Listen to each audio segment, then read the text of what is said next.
Fala galera, bem-vindo então aqui ao nosso aulão, certo? O tema de hoje aqui, algumas questões sobre porcentagem, né, sobre a regra de 3. Vamos dar uma conferida então, perfeito? Bom, para começar então, temos esse probleminha aqui de porcentagem do Enem que fala o seguinte: considere as médias finais de um curso que foram representados no gráfico a seguir. Então está aqui o gráfico, né, observem.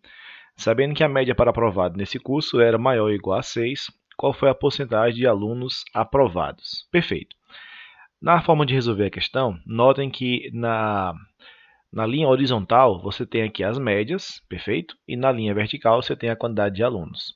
Nesse caso, você percebe que 4 alunos aqui, com média 4, 10 alunos aqui não aparece, tá? Mas tem média 5, 18 alunos aqui com média 6, 16 alunos aqui com média 7 e 2 alunos aqui com média 8.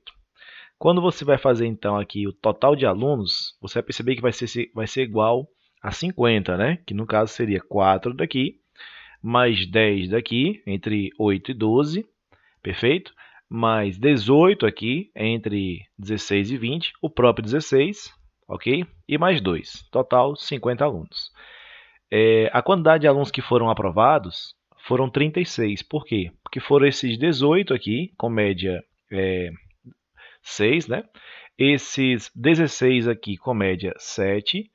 E esses 8 alunos, esses 2 alunos, na verdade, aqui, né? Com média 8. Total, 36. Bom, como 50 é o total de alunos, então 50 está para 100%, assim como 36 vai estar para x. Resolvendo aqui, 50x igual a 3.600, aplicando então aqui a divisão, você vai ter que, nesse caso, x é igual a 72%. Perfeito? Agora, olha só, se nessa questão tivesse perguntado assim, escolhendo-se aleatoriamente um dos alunos da turma, qual é a probabilidade de ser um aluno aprovado? A resposta, então, é bem simples. Bastaria que você dividisse, né, o total de alunos aprovados pelo total de alunos, ou seja, são 36 alunos aprovados dentro do universo de 50 alunos. E aí, se você faz 36 sobre 50, isso é 0,72, que é, na verdade, a mesma resposta aqui. Ou seja, é o próprio 72%. Valeu? Vamos mais uma. Segunda questão. Um professor dividiu a lousa da sala de aula em 4 partes iguais. Em seguida, preencheu 75% dela com conceitos e explicações, conforme a figura seguinte. Notem que na figura vocês têm aqui 1, 2, 3 partes de 4, né? Então, 3 em 4 é o mesmo que 0,75%, ou, no caso, é o mesmo que 75%, na verdade, né? Que é 0,75, ok? Bom, algum tempo depois, o professor apagou a lousa por completo e, adotando o procedimento semelhante ao anterior, voltou a preenchê-la, mas dessa vez utilizando 40% do espaço dela. Uma representação possível para essa segunda situação é, aí temos aqui as opções, vamos ver como é que resolve. Aqui temos o seguinte, 40%, não esqueçam, que é o mesmo que 40 sobre 100. Se você simplificar isso aqui por 20 e isso aqui por 20, iremos obter, então, 2/5. Ou seja, se você pensar no quadro, são 2 partes de 5. Portanto, a resposta é a alternativa que tem 2 partes em 5. Ok? Vale lembrar a vocês o seguinte, que, do modo geral, n% significa n sobre 100. Então, por exemplo, 57% é o mesmo que 57 sobre 100. Tá? Que se você fizer a divisão, isso vai dar 0,57. Então, quando você tem um número em formato de porcentagem, que você quer convertê-lo em decimal, basta que você divida por 100. Quer fazer o contrário, quer de decimal para porcentagem, você então multiplica por 100. Perfeito? Outro exemplo, 0,29% é o mesmo que 0,29 sobre 100. Agora, se você fizer a divisão, vai acrescentar 2 casas após a vírgula, certo? Ficando 0,0029, já que dividiu por 100. E aí sempre lembrando disso, né? Lembrando que quando você divide por 100, converte em decimal, se multiplicar por 100, volta a porcentagem novamente. Perfeito? Próxima questão, galera. Bem interessante também. O salário mínimo, menor salário de um trabalhador pode receber, é estabelecido por lei e reavaliado todos os anos com base no custo de vida da população. A tabela apresenta uma série histórica do salário mínimo no Brasil. Temos aí os valores, perfeito? E a pergunta é: que número inteiro representa o valor mais aproximado do aumento sofrido pelo salário mínimo de 1994 a 2008, em pontos percentuais? Galera, bem fácil de fazer. Veja só. Em 94, o salário era R$ 70. Em 2008, 415. A diferença, que no caso aqui é o aumento, vai dar R$ 345. Logo, o que você faz? 70 está para 100%, assim como 345, que foi o aumento em cima do 70, vai estar para x. Aí você resolve essa regra de 3 e vai encontrar x aproximadamente 493%. Detalhe importante: o 70 deve ser o 100%, porque o aumento foi em cima dos R$ 70, ok? Seguindo em frente aqui, questão número 4. Um comerciante contratou um novo funcionário para cuidar das vendas. Combinou pagar a essa pessoa R$ 120 por semana, desde que as vendas se mantivessem em torno de R$ 600 semanais. E como estímulo, também propôs que na semana na qual ele vendesse R$ 1.200, ele receberia R$ 200 em vez de 120. Ao término da primeira semana, esse novo funcionário conseguiu aumentar as vendas para R$ 990 e foi pedir ao seu patrão um aumento proporcional ao que conseguiu aumentar as vendas. Vamos ficar atentos a isso aqui, tá? O patrão concordou e, após fazer algumas contas, pagou o funcionário a quantia de... Pessoal, cuidado que muitas pessoas erram esse problema, tá? Tem que ficar atento porque o aumento ele é proporcional ao que conseguiu aumentar as vendas. Vou montar aqui um esquema. Veja, vou colocar aqui dois esquemas, tá? Quando o cara vende R$ 600, funcionário, ele vai ganhar R$ 120. Quando vende 1.200, ele ganha 200. E quando vende 990, ele ganha quanto? X. Para encontrar o x, eu vou fazer por diferenças. Não vale você fazer direto, tipo 1.200 está para 200, assim como 990 está para x. Não vai dar certo. O correto é fazer assim.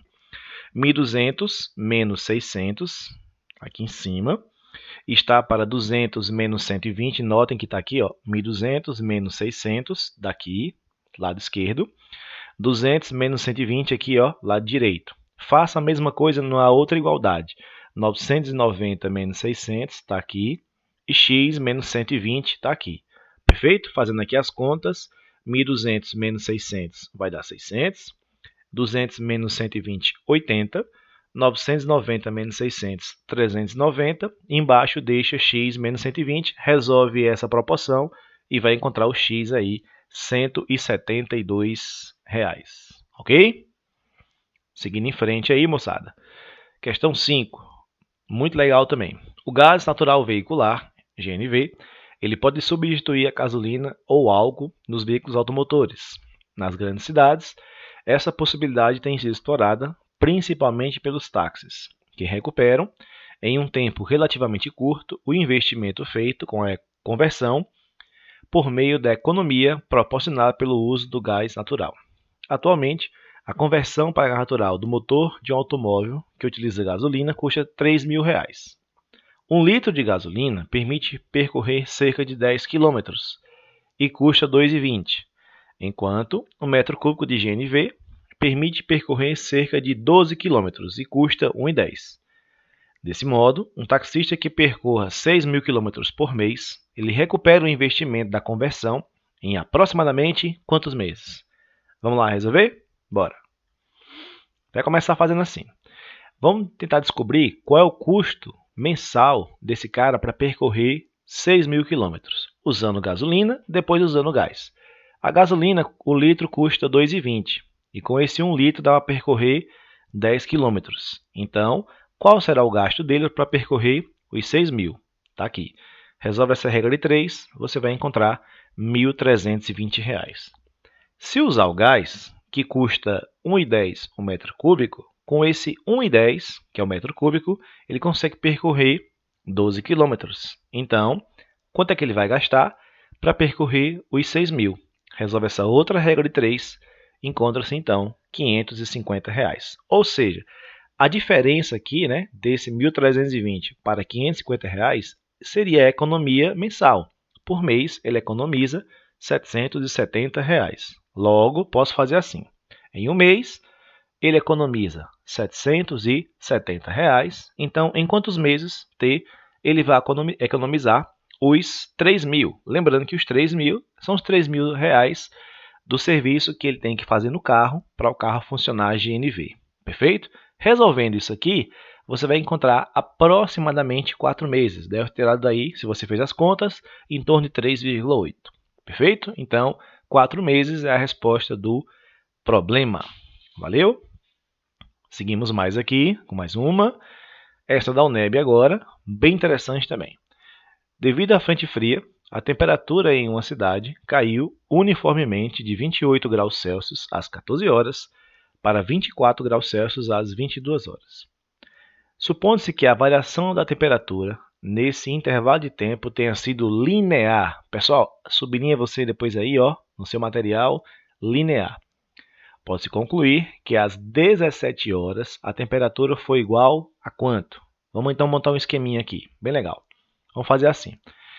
Colocar uma tabelinha, lembra, às 14 horas, temperatura 28. Às 22 horas, temperatura 24. Então, às 17 horas, temperatura, não sei. Vamos ver então? Percebam que das 14 para as 22 horas, há um aumento aqui de 8 horas. E nesse mesmo intervalo de tempo aqui, a temperatura ela caiu 4 pontos. Eu quero descobrir, então, quanto é que vai cair nas 3 horas se você contar das 14 para as 17. Então, você pode fazer assim. Vamos lá. Tempo. Em 8 horas, diminuiu 4 graus. Então, e em 3 horas, que é do caso das 14 para as 17 horas? Cai quanto? Cai x.